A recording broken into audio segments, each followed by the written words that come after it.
আয় আল্লাহ বাংলাদেশের দেশ নেত্রী বেগম খালেদা জিয়া অসুস্থ, উলামায়ে কেরামের মহাব্বতে উনি চলতেন, উলামায়ে কেরামদের ভালোবাসতেন, আল্লামা সাইদি রাহিমাহুল্লাহকে অনেক ভালোবাসতেন।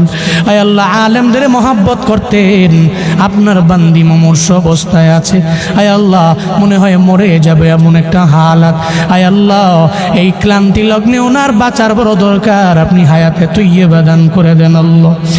আয় আল্লাহ জীবনে উনি যে ভালো কাজগুলো করেছেন, আয় আল্লাহ এই ভালো কাজের উসিলায় আপনি সিহতে আফিয়ত দান করেন।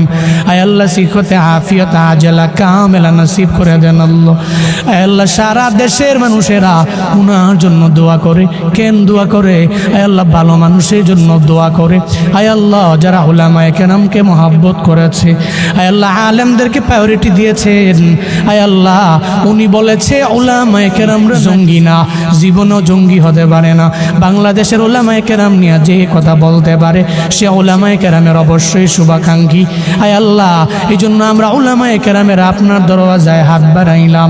আপনার বান্দিরে আপনি সিহতে আফিয়ত দান করেন, আজলা কামেলা নসিব করে দেন রে আল্লাহ। আর যদি বিদায় বেলা এসে যায়, আয় আল্লাহ কালেমা পড়তে পড়তে কালেমার সাথে ঈমানের সাথে আপনি মরণ নসিব করিয়েন রে আমার আল্লাহ।